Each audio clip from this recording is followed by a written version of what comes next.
Hello दोस्तों, तो कैसे हो आप सब? बढ़िया। Welcome to all in one YouTube channel. तो दोस्तों, जैसा कि आप थंबनेल्स को देख पा रहे हो, आप चीज़ें समझ पाओगे थोड़ी बेटर क्लैरिटी के साथ जैसे जैसे वीडियो आगे बढ़ता जाएगा। तो जैसा कि आप सभी जान रहे हो, आजकल एक नया ट्रेंड चला हुआ है प्रोटेस्ट का। प्रोटेस्ट कर सरकार से अपनी बात मनवाने की। चाहे प्रोटेस्ट गलत हो सही हो, what it is doesn't matter. लोग सोच रहे हैं कि कोई भी बात कैसे भी मनवा सकते हैं। ठीक है, तो हम ना सपोर्ट ना अपोज किसी तरीके का बायस बात न करके हम सत्य पे बात करेंगे, ट्रूथ के बारे में बात करेंगे। और कुछ क्लेम्स जो किए जा रहे हैं, जैसा कि अजीत भारती जी भी वहाँ पहुँचे थे, बहुत सारी बातें की उन्होंने, तो उनके बात को भी हम फैक्ट चेक करेंगे, वेरीफाई करेंगे, एक्सपोज करेंगे कि गलत है सही है क्या है। ठीक है, और आरक्षण हटेगा नहीं हटेगा, कब हटेगा, सब इसी बारे में बात किया जाएगा हम। तो चलिए स्टार्ट करते हैं ज़्यादा देर ना करते हुए।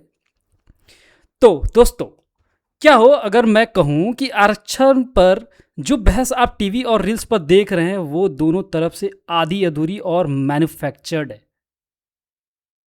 अगर आप आरक्षण के खिलाफ हैं तो आपको लगता होगा कि मेरिट का गला घोटा जा रहा है, जनरल के बच्चे पीस रहे हैं और देश की एफिशिएंसी बर्बाद हो रही है। और अगर आप आरक्षण के पक्ष में हैं तो आपको लगता है कि सदियों का हिसाब अभी बाकी है, सामाजिक बदलाव आज भी जिंदा है और आरक्षण आपका अस्तित्व है। लेकिन दोनों साइड के लोग एक ऐसी कैलकुलेशन और डेटा को इग्नोर कर रहे हैं जो इस पूरे सिस्टम को एक नए एंगल से देखता है। तो आइए कुछ क्लेम्स पे बात करते हैं, क्या क्या क्वेश्चन किए गए हैं। तो क्वेश्चन पे पहले बात कर लेते हैं। क्या आईआईटीज में एससी की 0 फी है और सवन को 12 लाख देने पड़ते हैं? क्या 15% आबादी 40% टॉप सीट्स पर कब्जा किए हुए हैं और टॉप की जो डिसीजन मेकिंग अथॉरिटी है ऑलमोस्ट 100% सीट्स पर 15% आबादी ने कब्जा किया हुआ है? क्या ईडब्ल्यूएस का हाई कट ऑफ आखिर क्या प्रूव करता है? और कोटा विद इन कोटा के मांग अचानक क्यों उठ रहे हैं? आइए इन सभी बातों को एकदम डीप में बातें करते, डिस्कस करते। ठीक है, तो अगले 15 मिनट के लिए अपने बायसेस को साइड रखिए। आज हम ऑफिशियल पॉलिसी से फैक्ट चेक करेंगे, मैथमेटिकल डाटा देखेंगे और पावर डायनेमिक्स को डिकोड करेंगे। पूरा सच जाने बिना कोई राय मत बनाइए। चलिए शुरू करते हैं। सबसे पहले वायरल स्टेटमेंट का पोस्टमार्टम करते हैं। आईआईटी में एससी का 0 फी है, गरीब सवन को 12 लाख रुपए देना पड़ता है और लोन में कोलेटरल मांगते हैं। ये कितना सच है? ये अजीत भारती द्वारा बोला गया कि आईआईटी में एससी का 0 फी है और गरीब सवन को 12 लाख रुपए देना पड़ता है और लोन में कोलेटरल मांगते हैं। रियलिटी क्या है दोस्त? रियलिटी ये है दोस्त, मिनिस्ट्री ऑफ एजुकेशन रूल के मुताबिक चाहे आप जनरल हो, ईडब्ल्यूएस हो, ओबीसी या एससी एसटी, अगर आपकी एनुअल फैमिली इनकम 1 लाख से कम है तो 100% ट्यूशन फी वेवर मिलता है दोस्त, 100%। और अब अगर आपकी फैमिली इनकम 1 से 5 लाख पर हो तो 66.67% वेवर है sir. It doesn't matter you belongs to which caste, EWS, OBC, SC ST. SC ST को ट्यूशन वेवर मिलता है, ये सच है, लेकिन हॉस्टल, मेस और बाकी चार्जेस उन्हें भी देने पड़ते हैं दोस्त। कई लोग ऐसे हैं, कई लोग क्या बहुत ज़्यादा परसेंटेज ऐसी है कि जो पैसा देने योग्य नहीं है, वो एडमिशन नहीं ले पाते होने के बाद भी, क्योंकि उनके पास पैसे नहीं होते ये खाने पीने के खर्चे भी देने के लिए। ठीक ठाक खर्चा आता है दोस्त इन सब चीज़ों पे भी, बट कहीं ना कहीं कुछ किसी तरीके से सरकार हमेशा सॉल्यूशन लाती रही है, वो लाती रहेगी, चाहे कोई सरकार हो। ठीक है, और अब एजुकेशन लोन की बात कर लेते हैं सर। एजुकेशन लोन पे भी क्वेश्चन उठाया गया था कि एजुकेशन लोन नहीं मिलता श्रवण को, कोई कोलेट्रल मांगते हैं। तो दोस्त हम बता दें, आरबीआई और विद्या लक्ष्मी पोर्टल के स्ट्रिक्ट स्टैट्यूटरी रूल्स है सर। 7.5 लाख तक के लोन पर नो कोलैटरल रूल है सर। हर कैटेगरी पर इक्वली ये अप्लाई होता है, चाहे आप किसी भी कैटेगरी से बिलोंग करते हो। अब पॉइंट टू पे बात कर लेते हैं सर। पॉइंट टू क्या सर? सवर्ण सारा टैक्स दे रहा है, दलित वंचित जीएसटी क्या देगा? कमा के तो हम दे रहे हैं। सोचिए, ऐसा स्टेटमेंट अजीत भारती जी बोल रहे हैं, सवर्ण सारा टैक्स दे रहा है, सवर्ण दे रहा है, दलित वंचित जीएसटी क्या देंगे, कमा के तो हम दे रहे हैं, ऐसे स्टेटमेंट पब्लिकली दे रहे हैं। बट आपको सर बता दें सच क्या है, ये इकोनॉमिक्स का फ्लॉड आर्गुमेंट है सर। डायरेक्ट इनकम टैक्स देश के सिर्फ 1.5 से 2% लोग देते हैं, लेकिन उन्होंने जीएसटी की बात की, लेकिन जीएसटी एक इनडायरेक्ट टैक्स है। जब एक गरीब मजदूर साबुन, तेल, राशन या पेट्रोल खरीदता है तो वो अपनी 100% कमाई कंज्यूम करता है और बराबर टैक्स देता है सर। तो उनको तो जरा बोल दीजिए पढ़ कराने के लिए, बहुत गलत गलत चीज़ें उन्होंने बोल रखी हैं। सही के लिए सही बोलिए और गलत के लिए गलत, राइट। और सर प्रोपोर्शनली देखे ना तो गरीब आदमी अपनी आमदनी यानी कि कमाई का ज़्यादा हिस्सा टैक्स में चुकाता है। अगर प्रोपोर्शनली देखो तो गरीब आदमी अपनी आमदनी का ज़्यादा हिस्सा टैक्स में चुकाता है। देश सिर्फ एक मुट्ठी भर तबके के पैसे से नहीं चल रहा सर। देश सिर्फ एक मुट्ठी भर तबके के पैसे से नहीं चल रहा। अब आइए बात करते हैं इनके कुछ ऐसे स्टेटमेंट जो इन्होंने दिए ना, ऐसा दिखा रहे थे कि वो सपोर्ट कर रहे हैं, सब कास्ट लाने चाहिए, कैटेगराइजेशन लाने चाहिए, क्रीमी लेयर लाने चाहिए। उन्होंने एग्जाम्पल दिया बिहार के मुसहरों का। सच में अगर वो ऐसा चाहते हैं ना तो दूसरे साइड ये क्वेश्चन नहीं बोलते कि वो पूरा ठीका उठा रखे हैं, सवर्ण ही तो टैक्स दे रहे हैं, जीएसटी तो वो भर रहे हैं, ये एससी एसटी क्या देंगे। ये दोहरापन देख रहे हो आप, ये डबल स्टैंडर्ड। आप दूसरा भी वर्ड बोल सकते हो डबल स्टैंडर्ड के लिए उनको। तो ऐसे ही है, बेवजह बेफिजूल इलॉजिकल बात करने वाले लोग बहुत ज़्यादा है यहाँ पे। होप आप ये सब बातें समझ रहे होगे। अब चलिए बात कर लेते हैं रिप्रेजेंटेशन और पॉवर्टी की बात। जानते हैं आरक्षण आखिर लाया क्यों गया था? आरक्षण आखिर लाया क्यों गया था, इसकी बात करते हैं सर। एक बात समझ लीजिए, रिजर्वेशन कोई गरीबी उन्मूलन योजना नहीं है। गरीबी दूर करने के लिए सरकार के पास फाइनेंशियल टूल है, स्कॉलरशिप है, free ration, DBT, direct benefit transfer जैसे बहुत सारी चीजें हैं सर, फी वेवर है, सबको पता है ये चीज।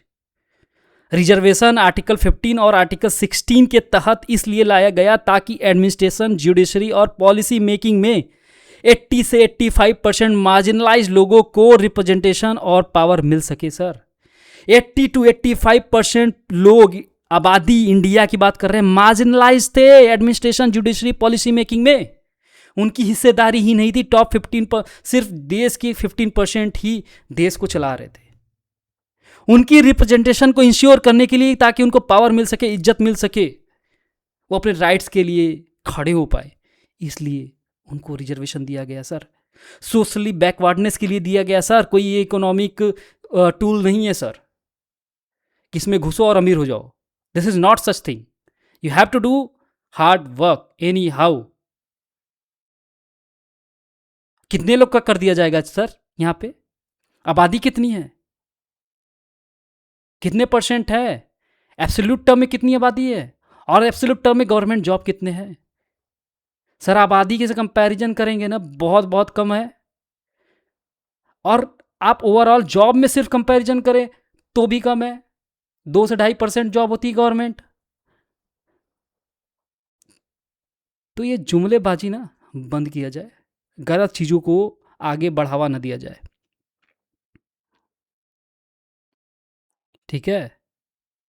तो जैसा कि आपको बता दिया कि रिजर्वेशन आर्टिकल 15 और 16 के तहत इसलिए लाया गया था ताकि एडमिनिस्ट्रेशन, जुडिशरी और पॉलिसी मेकिंग में 80 to 85% मार्जिनलाइज लोगों को रिप्रेजेंटेशन और पावर मिल सके। ये मैं बार बार स्ट्रेस इसलिए कह रहा हूँ ताकि आप रियलाइज कर पाओ अपने अधिकार को। किसी को कुछ एक्स्ट्रा नहीं चाहिए सर, बस एक डिग्निफाइड लाइफ चाहिए। ये लड़ाई सिर्फ इसी चीज़ की है, डिग्निफाइड लाइफ जीने की। आप कहते हैं कास्टिज्म कहाँ है, बट ग्राउंड रियलिटी देखिए। सीजीआई तक को उनकी कास्ट पर टारगेटेड एब्यूज झेलना पड़ता है, चप्पल मारे जाते हैं। Chief justice of India, Dalit IPS officer को शादी में घोड़ी चढ़ने के लिए पुलिस फोर्स ले जानी पड़ती है, फिर भी वहां पे पथराव होते हैं। आम बस्तियों में आज भी अनडिग्निफाइड फील कराया जाता है सर। और मैं खुद बता सकता हूं, ऐसे ऐसे लोगों से मिला हूं जिन्होंने अपनी बातें शेयर की है with respect to discrimination sir, with respect to discrimination. मैं बताता हूँ एक ऐसे लड़के का स्टोरी जो आईआईटी पटना में पढ़ता था। वो आईआईटी मद्रास में इंटर आईआईटी खेलने गया। आईआईटी मद्रास में गया इंटर आईआईटी चेस कंपटीशन खेलने। वो चेस में गोल्ड मेडल लेके आया था। जब वो कॉलेज आता तो उसके कॉलेज के प्रोफेसर कहते हैं कि इन सब में दिमाग होता है क्या? क्यों? क्योंकि वो दलित था। क्योंकि वो दलित था इसलिए उनको ऐसा बोला गया कि क्या इन सब में दिमाग होता है क्या?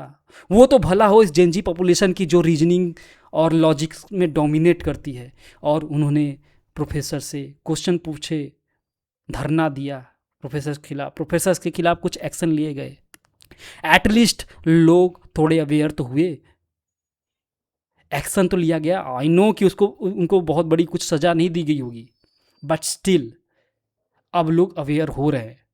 अब आप लोगों को गलत तरीके से गलत जगह पे भटका नहीं सकते गलत चीज़ों कहकर। तो सर जब तक डिग्निटी और पावर शेयरिंग नहीं होगी, रिप्रेजेंटेशन कंपलसरी सील्ड बना रहेगा। क्या समझे? जब तक डिग्निटी और पावर शेयरिंग नहीं होगी, रिप्रेजेंटेशन कंपलसरी सील्ड बना रहेगा। अब आइए बात करते हैं रियल मैथ, 15% वर्सेस 40%। अब आते हैं कंपटीशन के मैथ पे। डेटा शेयर करते हैं सर। डेटा देखिए, डेटा क्या कहता है। देश में जनरल आबादी लगभग 15% है, ठीक है, लेकिन 15% ओपन सीट में लगभग 40% सीट पर सवर्ण ही सेलेक्ट होते हैं सर। मैं रियलिटी प्रैक्टिकलिटी की बात कर रहा हूं, मैं उसकी बात नहीं कर रहा कि ओपन है सब लोग दे सकता है सब पहुंच जाओ।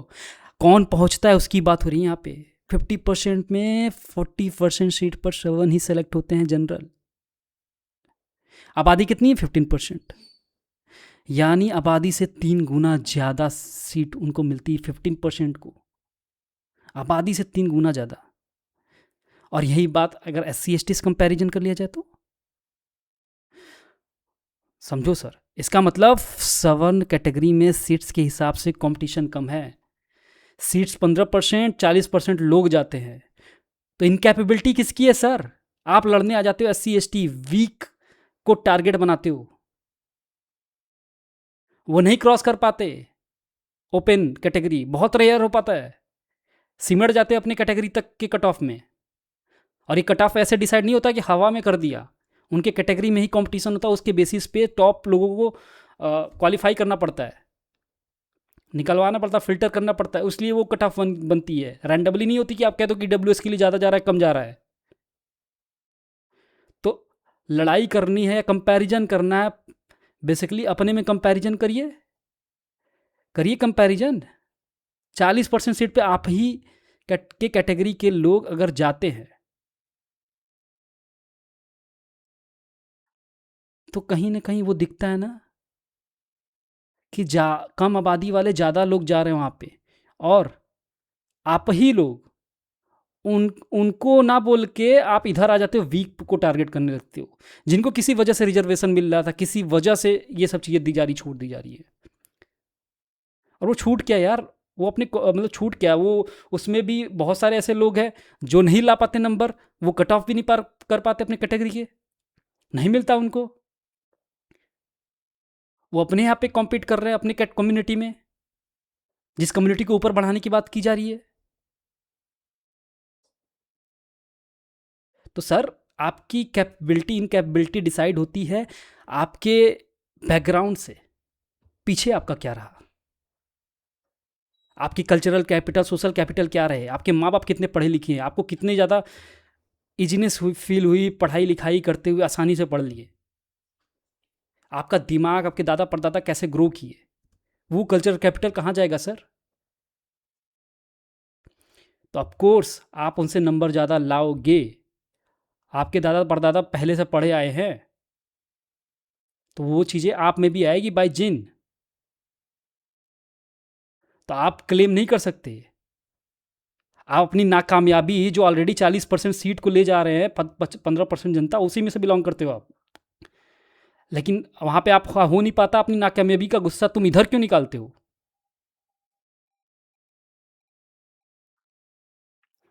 तो दोस्त समझ जाओ।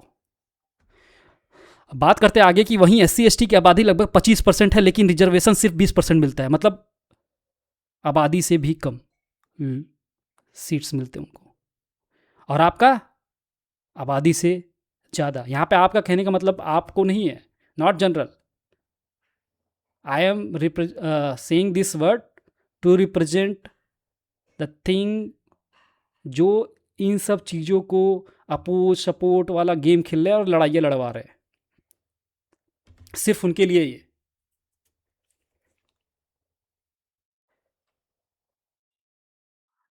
समझिए सर, इतने प्रिविलेज मिले हुए हैं फिर भी लड़ाई करते रहते हैं आप लोग। तो सर SC ST की आबादी कितनी है, 25% है, लेकिन रिजर्वेशन सिर्फ 20% को मिलता है। उसमें भी कई जगह सीट्स खाली रहती हैं सर, उसमें भी कई जगह सीट्स खाली रहती हैं। तो असली कंपटीशन तो SC ST अपनी 20% सीट के अंदर ही फेस कर रहे हैं सर।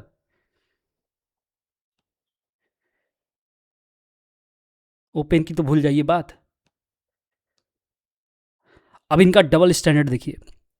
अनक्वालिफाइड 7 कैंडिडेट अपनी कैटेगरी के टॉप 40% क्वालिफायर से सवाल नहीं करेंगे कि हमें इनकैपेबल क्यों कर रह गए, हम इनकैपेबल क्यों रह गए, अपनी इनकैपेबिलिटी वहाँ पे एक्सेप्ट नहीं करेंगे। आप ही के 7 कैंडिडेट 40% सीट्स क्वालिफाई करके जाते हैं, बट आप नहीं कर पाते, तो आप इधर निकालोगे विक्स पे, सर वो सीधा अटैक करेंगे। तो वो सीधा अटैक करेंगे उन SC ST कैंडिडेट्स पर जो मुश्किल से 20% पर compete कर रहे हैं, क्योंकि weak are always easy target. आप अनइक्वल को इक्वल से कंपेयर करके अपना गुस्सा उन पर निकालते हैं। अनइक्वल है तभी रिजर्वेशन मिला गया है ना सोशली, तभी तो। और आप सब कुछ सोशली मेंटली हर तरीके से वेल टू डू है, आप कंपेयर कर रहे हैं अनइक्वल को इक्वल से। How it can be a fair comparison. अब बात करते हैं कुछ कट ऑफ पैराडॉक्स और सोशल कैपिटल के बारे में। EWS और बराबरी का जलन, बराबरी का जलन सर।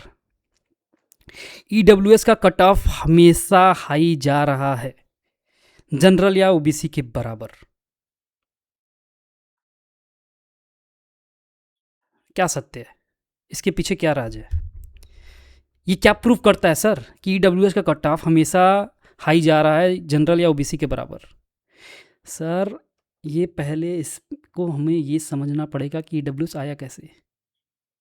ये वही लोग हैं, वही श्रवण जो इनकैपेबल थे, उनके दोस्त, उनके भाई रिश्तेदारी में लोग क्वालिफाई करके 40% सीट ऑक्यूपाई कर लेते थे, बट ये नहीं कर पाते थे। ये गुस्सा कहाँ निकालेंगे, अपने में नहीं लड़ेंगे, कंपैरिजन करेंगे, ये कर दो वो कर दो क्रीमी लेयर ला दो, ये सब बात नहीं होगी। आके इधर बांटेंगे, SC ST को लड़ाई करवाएंगे और इनके प्रति हेट फैलाएंगे और डिवाइड करवाएंगे। भाई सब कास्ट लाओ, ये लाओ वो लाओ वो लाओ, उसमें मांग लो जनरल में सब कास्ट ये वो, पता नहीं 10 चीज़ लगाते रहते हो।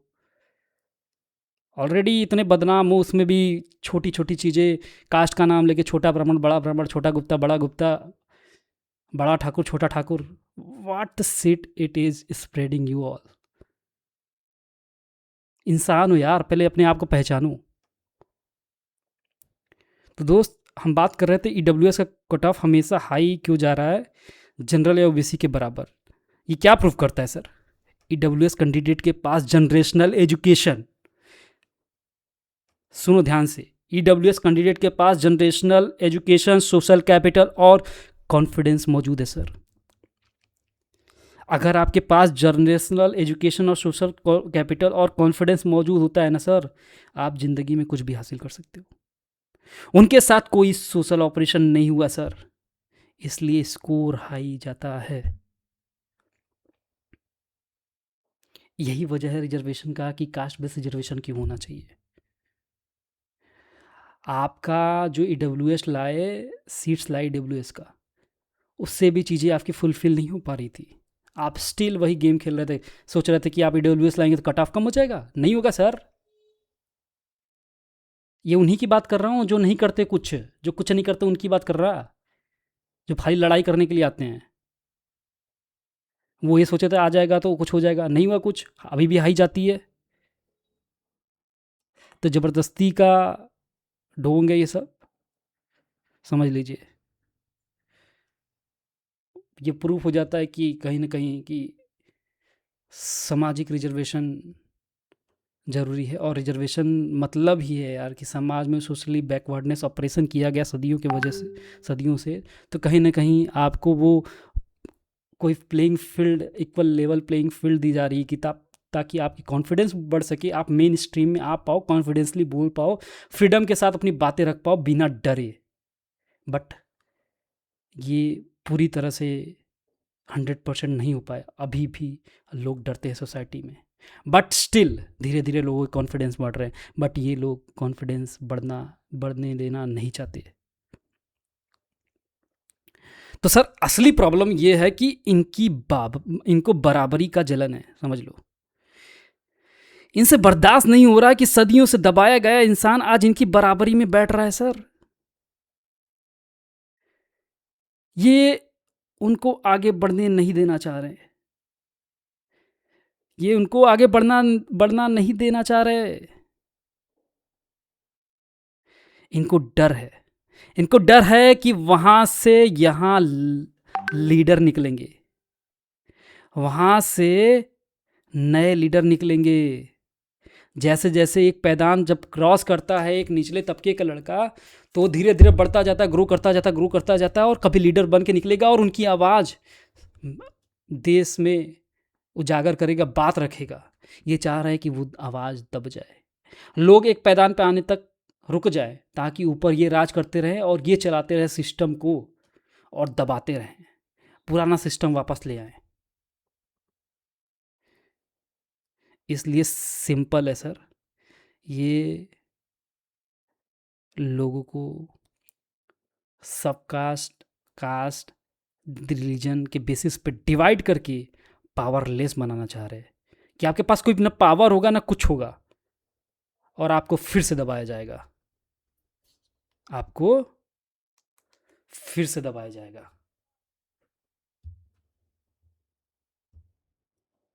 तो दोस्त, समझ रहा हूँ कि आप, आशा करता हूँ कि आप सभी को ये सच्चाई समझ में आ रही होगी, आप इमोशंस को समझ पा रहे होंगे सर। और एग्जाम्पल चाहिए तो और बता देता हूँ।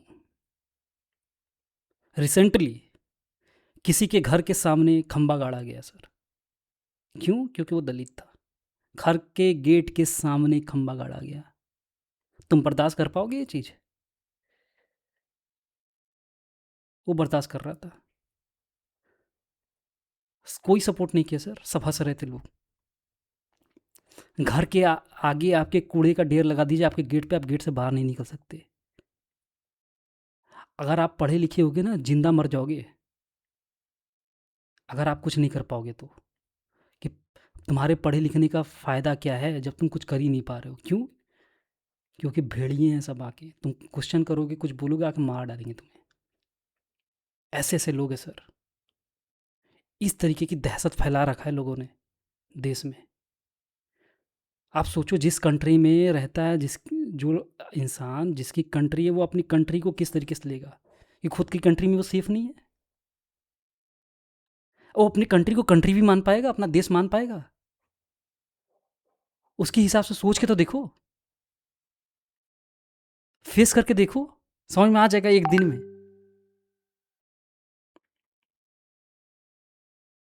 सह कर देखो कैसा लगता है ये सब चीज़ें।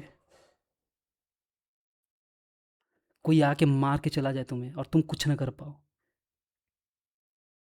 क्या कर पाओगे? कुछ नहीं। पुलिस, मीडिया, कोर्ट, हर जगह पैसा चलता है सर, कुछ नहीं कर पाओगे। तो क्या आप ऐसा देश चाह रहे हो? ऐसा ही यूरोप और अमेरिका जैसा देश आप लोग चाहते हो? मॉडर्निटी चाहते हो जहाँ पे सब कुछ इक्वल है, फ्रीडम है सर, सपोर्ट किया जाता है वीक को। किसी के साथ गलत होता है तो पूरी जनता सड़क पे आ जाती है सरकार के खिलाफ। सरकार वहाँ पे जनता चलाती है सर, सरकार वहाँ पे, गलत मत समझिए कि वहाँ पे गवर्नमेंट, जो चुनी गई गवर्नमेंट वही चलाती है। जनता हैज़ मोर पावर देन सरकार। इंडिया में क्या है, सरकार जो चाहे वो कर लेगी। इन चीज़ों को बदलना है सर। आप पावरफुल हो सर, एक साथ है, एकजुट होइए, डिवाइड मत होइए। सरकार भी आपकी, अपोजिशन भी आपका। भले से आपने सरकार को मैंडेट दिया है, लेकिन आपका कर्तव्य है कि सरकार जब जब गले गलत करे, आप क्रिटिकली क्रिटिसाइज करें उसे। अपोजिशन अगर क्वेश्चन उठाता है तो आप उसे सपोर्ट करें। जिस दिन ये गवर्नमेंट जाएगी, ये अपोजिशन में बनेगी, और इस अपोजिशन को, उसको भी सपोर्ट करना पड़ेगा एज अपोजिशन, जहाँ पे भी सही मुद्दा उठेगा। ऑफ कोर्स भाई, देश चलाना है भाई, देश को डिक्टेटरशिप की तरफ नहीं ले जाना है। हम इम्पोर्टेंट है, सरकार इम्पोर्टेंट नहीं है। सरकार तो बाद में आएगी। सरकार कौन बनाता है? देश बनाता है ना सर। अगर हम बचे रहेंगे, हम चीज़ें अच्छे से किए रहेंगे, तो हम दोबारा सरकार बना सकते हैं। लेकिन सरकार ही कब्जा कर लेगी लोगों पे, तो कैसे चीज़ें चलेंगी? बताइए आप ही, बताइए बताइए, कैसे पॉसिबल है? तो यही मैं बताना चाह रहा हूँ आप सभी को, दिमाग खोलिए सर, थोड़ा पब्लिक ओपिनियन स्ट्रांग बनाइए। जाइए देखिए गांव कस्बों में ये स्कूलों की हालत कैसी है।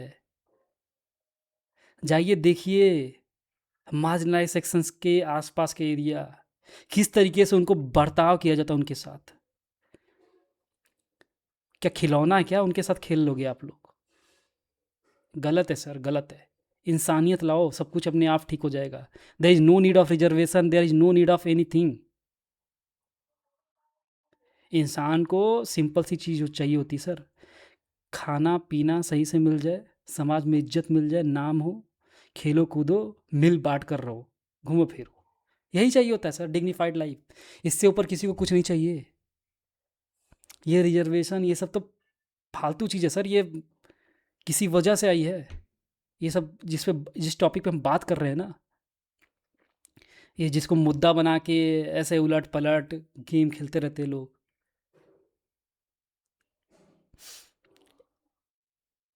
तो सर समझिए, मेरा फालतू कहने का मतलब ये नहीं कि यूजलेस चीज़ है, ठीक है, ऑफ कोर्स उसका बहुत ज़्यादा यूज है, बट ये समझिए ना कि उसके बैकग्राउंड में क्या चला, पीछे क्या हुई, कितने फालतू काम हुए, गलत गलत चीज़ें हुई, तब आया ये सही काम करने के लिए, चीज़ों को कहीं ना कहीं सही डायरेक्शन में ले जाने के लिए, करेक्ट करने के लिए आया है सर रिजर्वेशन। तो मेरा फालतू कहने का वर्ड का मतलब सिंपल सा है, सब कुछ बाद में, सबसे पहले है सर अपने आप को बदलिए। देश बदलेगा तभी जब अपने आप को बदलोगे। चिल्लाने से देश नहीं बदलेगा सर। रिजर्वेशन हटाओ, ये करो, वो करो, ऐसे करो, मैं लिटरली लिख के दे रहा हूँ, लिख के दे रहा हूँ, नहीं हटेगा रिजर्वेशन। जिस दिन ये क्राइटेरिया फुलफिल हो गया डेटा वाइज की, जिस कम्युनिटी की जितनी पॉपुलेशन, उतने लोग आने लगे मेन स्ट्रीम में, फ्रीडम के साथ खुल के बातें करने लगे, डिसीजन मेकिंग अथॉरिटी में रिप्रेजेंटेशन उतने परसेंटेज में आने लगे, उस दिन रिजर्वेशन का क्राइटेरिया फुलफिल हो जाएगा। ऑटोमेटिकली जब ओपन कैटेगरी में लोग आने लगेंगे, एक अच्छी तादाद आने लगेगी, ऑटोमेटिकली रिजर्वेशन का क्राइटेरिया फुलफिल होने लगेगा। आधा भी आ गया ना पॉपुलेशन के, उस दिन रिजर्वेशन एंड करने का समय आएगा। बट मैं बता रहा हूँ सर, नहीं हटेगा रिजर्वेशन। क्यों नहीं हटेगा बताओ तुम? ये सरकार नहीं हटाएगी सर।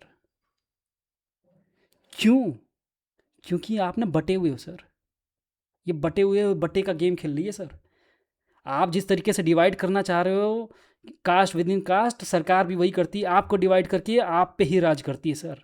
उनको नहीं फर्क पड़ता सर कि SC ST को रिजर्वेशन दूँ, उसको दूँ, इसको दूँ, उसको दूँ। उसको जिस तरीके से कम्बिनेशन बनेगा, जिससे वोट मिलेगा, वो करेगा सर। उसको फ़ायदा तो वो किया रहेगा, नहीं हटाएगा सर।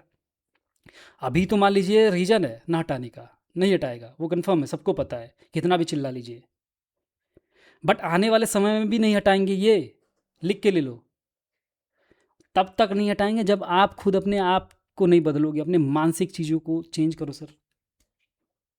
अपने थिंकिंग बिहेवियर को चेंज करो। समाज में सब बराबर है सर, सबको इक्वली ट्रीट करो। समझ रहे हो?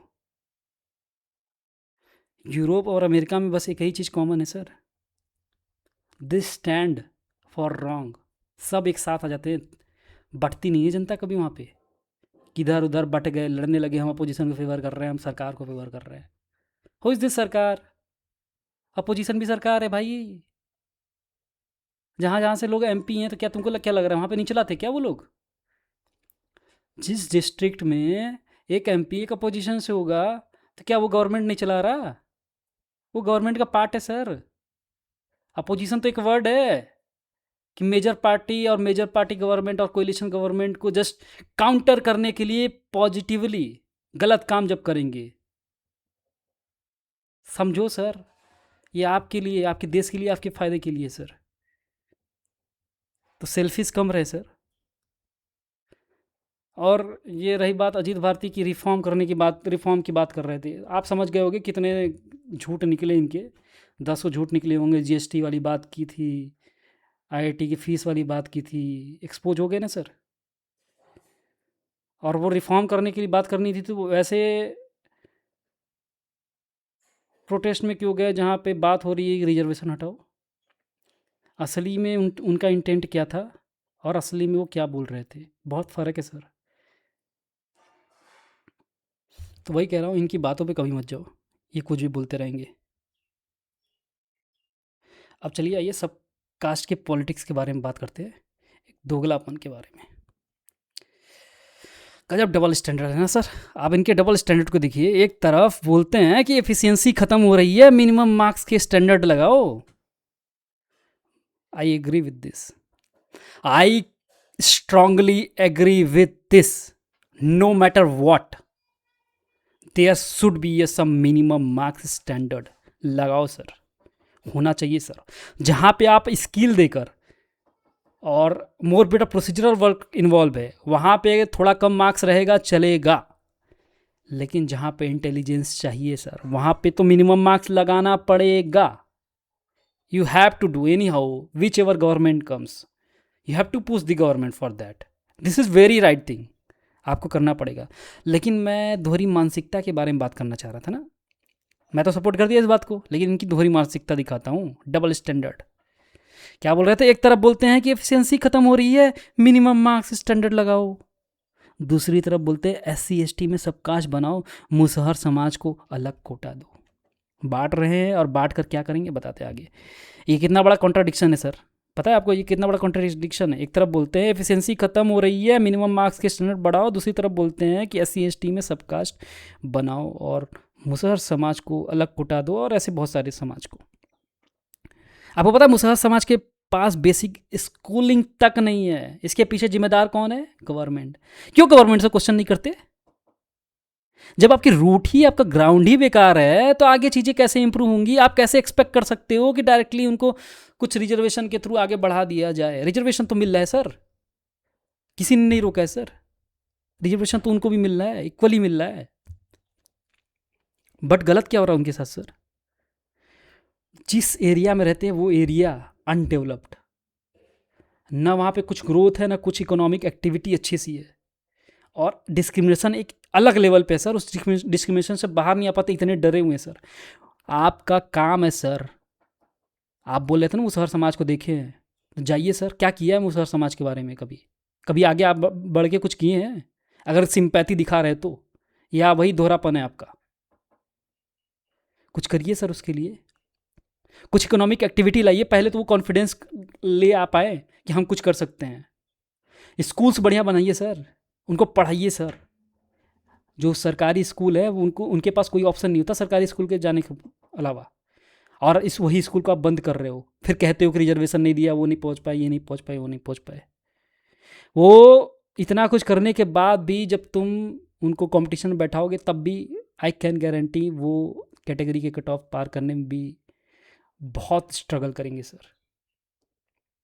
उनको लिए अलग से एक कैटेगरी कट ऑफ सेट करना पड़ेगा जो कि बहुत कम होगा, और यहीं से आपका दोहरापन वाला काम खत्म हो जाएगा। जो बोल रहे हैं एफिशिएंसी खत्म हो रही है minimum marks standard, sir efficiency क्या होगा फिर सर?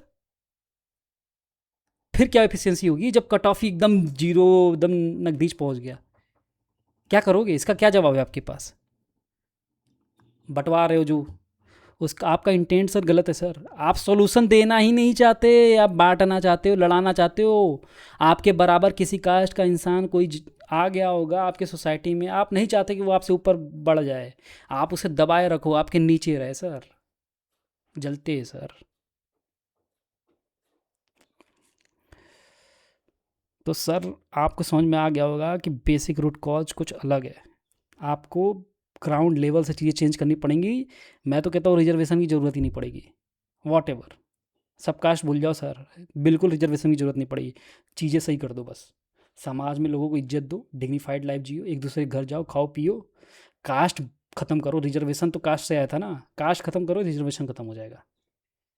एक दूसरे को डिस्क्रिमिनेट मत करो, एक दूसरे के घर खाओ पियो, शादी में जाओ, शादियाँ करो, बेटी दो अपने घर का, बेटा लो, ऐसे तब चीज़ें चेंज होंगी। जब बटे रहोगे तो कुछ नहीं होगा, ऐसी ही चीज़ें चलती रहेंगी और सरकार फ़ायदा उठाएंगी। उनको क्या है, उनको तो सब कुछ सब जानते भाई। पार्टी लीडर्स, ये जो नेता होते किसी के नहीं होते। तो सर वही क्वेश्चन था, तो क्या तब एफिशिएंसी बढ़ जाएगी जब मुसहर समाज के पास बेसिक स्कूलिंग तक नहीं और उन्हें माइक्रो कोटा दोगे तो कट ऑफ और ड्रॉप हो जाएगा सर, या सीट्स कंप्लीटली खाली रह जाएंगी, लोग जा ही नहीं पाएंगे, क्योंकि बेसिक पैसे हर जगह लगते हैं थोड़े थोड़े, लोगों के पास उतना भी नहीं होता। तो क्या तब एफिशिएंसी बढ़ जाएगी बताइए? इनका मकसद सर मुसहर समाज का विकास नहीं, किसी सब कास्ट में स्पेसिफिक रिजर्वेशन देना नहीं, सिर्फ डिवाइड एंड रूल करना है सर। यही खेल खेले आ रहे हैं ये। अपना देश जब आज़ादी का टाइम पे, जब फ्रीडम स्ट्रगल चल रहा था, इनका कोई कंट्रीब्यूशन नहीं था। ये तलवे चाटते थे अंग्रेज़ों के, लूटते थे भाई देश को, और ये आ रहे देश को समान समझाने के लिए। ये बड़े बड़े क्लेम करते, दूसरों पे इल्ज़ाम लगाते हैं, दूसरों को ब्लेम करते, गलती अपने करेंगे। देश में जो ग्रोथ नहीं हो रहा, सबसे बड़े जिम्मेदार इनके पीछे यही हैं सर, यही हैं सर। ये चाहते हैं कि दलित कम्युनिटी आपस में बट जाए सर, SC ST लड़े सर ये सब, और उस पर ये मजे करें। आगे बात करते हैं सर, हायर एजुकेशन में खाली सीट्स की बात करते हैं सर, एकेडमिक फैकल्टी वैकेंसी की। हायर एजुकेशन का ऑफिशियल डेटा देखिए, सेंट्रल यूनिवर्सिटीज़ में OBC के 1490, 1490 प्लस, और SC ST के 1100 plus, 1100 plus reserved faculty post सालों से वैकेंट है सर। क्या है सर इसके पीछे? क्या कोई नहीं मिल रहा है? दो रीजन हो सकते हैं, इनकैपेबल और डिस्क्रिमिनेशन। आप समझ जाइए क्या क्या रहा होगा, कितना परसेंट रहा होगा किसकी किसकी कंट्रीब्यूशन इनकैपेबिलिटी और डिस्क्रिमिनेशन की। मैं एक डिस्क्रिमिनेशन से याद आया, IIT में एक IIT है, नाम नहीं ले रहा हूँ मैं, उसमें एक स्टूडेंट है, OBC था, दूसरा दिन था कॉलेज का, टीचर बुलाते हैं, लैब होता है, तो बातें होती हैं। अब टीचर को पता नहीं कैसे लोगों के कास्ट के बारे में पता चला, तो बोलता क्या है कि OBC वाला जो लड़का था उसको बोलता है, उसको दिखा कर बोलता है, अरे ये सब तो ऐसे ही पास हो जाएंगे, ये सब चीज़ें हो जाएंगी, तुम जनरल से हो, तुमको मेहनत करना पड़ेगा, मेहनत करो, ये करोगे, ये करना पड़ेगा, ये सब तो ऐसे ही हैं।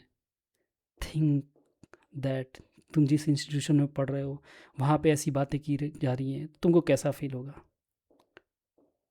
Think that. तो सर जैसा कि हायर एजुकेशन का ऑफिशियल डेटा बता दिया, 1490 ओबीसी में और 1000 प्लस एससी एसटी के रिजर्व फैकल्टी पोस्ट सालों से खाली है सर। आईआईटीज और आईएम में प्रोफेसर लेवल पर 70 से 80% जो रिजर्व सीट होती हैं सर खाली हैं सर। क्या है सर? खाली हैं सर। देश ऐसे बढ़ेगा? सीट्स खाली रखो, बताओ। सिलेक्शन कमेटी इंटरव्यू में नन फाउंड सुटेबल एनएफएस लिख कर कैंडिडेट को रिजेक्ट कर देती है सर। एक गरीब लोअर कास्ट स्टूडेंट आईएम की लाखों की फ़ी और रिसोर्सेज की कमी से वैसे ही लड़ रहा है सर। आप ग्राउंड पर स्कूल नहीं दोगे, इंटरव्यू में एनएफएस कर दोगे और फिर रिजर्वेशन को ब्लेम करोगे। स्कूल बनाओ सर, अच्छी पढ़ाई कराओ सर, और इंटरव्यू में जो बायसनेस होती है एनएफएस करते हो सर, वो सब गलत चीज़ें हटाओ सर। फिर रिजर्वेशन रिमूव करो, कास्ट हटाओ सर, फिर रिजर्वेशन रिमूव करो। Everyone will be with you, everyone will protest with you. आप डोमिनेट करने के लिए सिर्फ करना चाहोगे तो कुछ नहीं होगा, कोई नहीं करने देगा। और उस गरीब लोअर कास्ट के स्टूडेंट को तुम रिजर्वेशन देना चाह रहे थे ना, अच्छी बात है, मिलनी चाहिए, लेकिन कितने डिवाइड करोगे बे? डिवाइड तो होते जाएंगे और डिवाइड होंगे। दूसरी चीज़, क्या वो पैसे अफोर्ड कर पाएंगे? जाओ पूछो आईएम से कितना फीस देता है वो। क्या ये फ़ी इतना दे पाएंगे? उसमें खप पाएंगे? तुमको पता है ड्रॉप आउट रेट कितना होता है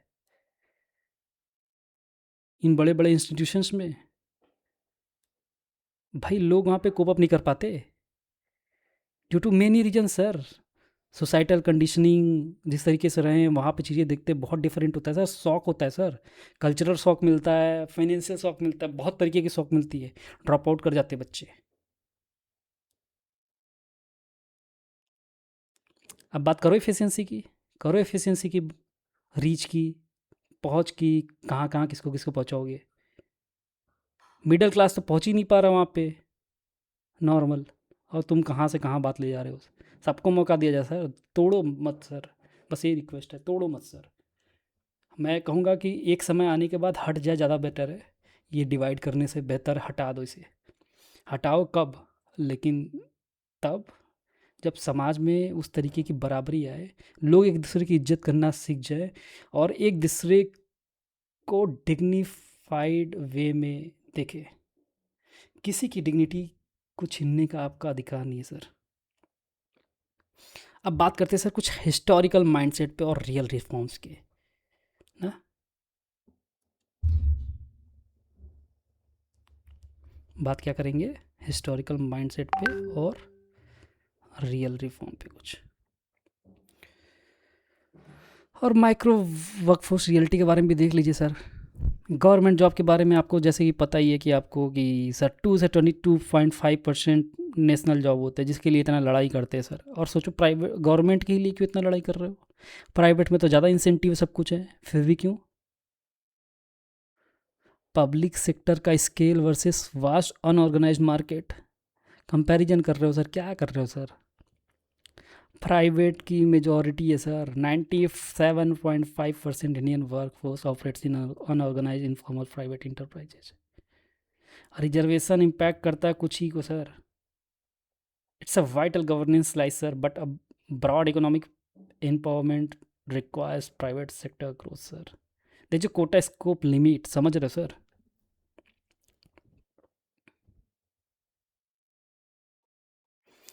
तो सर इतिहास गवाह है, इतिहास गवाह है, ये वही माइंडसेट है जिन्होंने आम लोगों का हक मारा है, अंग्रेज़ों के टाइम पर भी मज़े कर रहे थे और आम लोगों से बेगारी करवाते थे।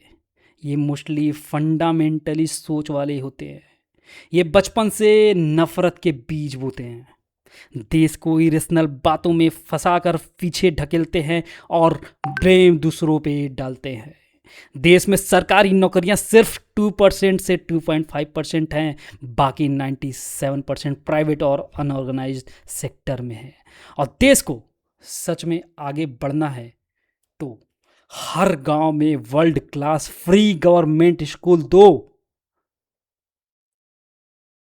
कास्टिज्म तोड़ो, इंटर डाइनिंग, इंटर मिक्सिंग और स्ट्रिक्ट एंटी एट्रोसिटी लॉ लाओ, इंटरकास्ट मैरिज को बढ़ावा दो और इसे न्यू नॉर्मल बनाओ।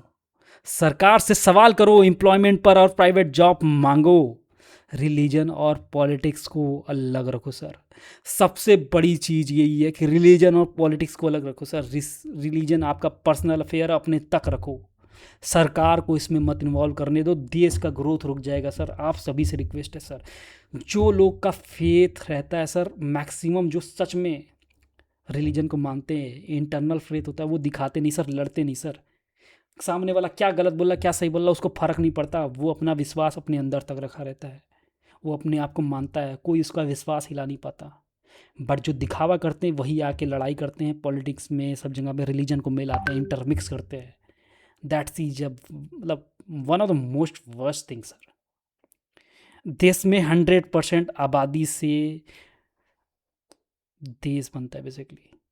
देश 100% आबादी से बनता है। जब 80% आबादी आपकी बराबरी और डिग्निफाइड लाइफ मांगेगी तभी देश सुपर पावर बनेगा। देश 100% आबादी से बनता है जब 85% आबादी आपको बराबरी और डिग्निफाइड लाइफ मांगेगी तभी देश सुपर पावर बनेगा। आपका इस प्योर डेटा पर क्या सोचना है कमेंट में ज़रूर बताइए। वीडियो शेयर करें और सब्सक्राइब करें। जय हिंद, जय भारत। सपोर्ट करिए इस वीडियो को और फैलाइए, ये गलत चीज़ों को एक्सपोज करिए और फैक्ट को आगे हमेशा रखिए। जय हिंद, जय भारत। धन्यवाद। सब्सक्राइब करना ना भूलिए।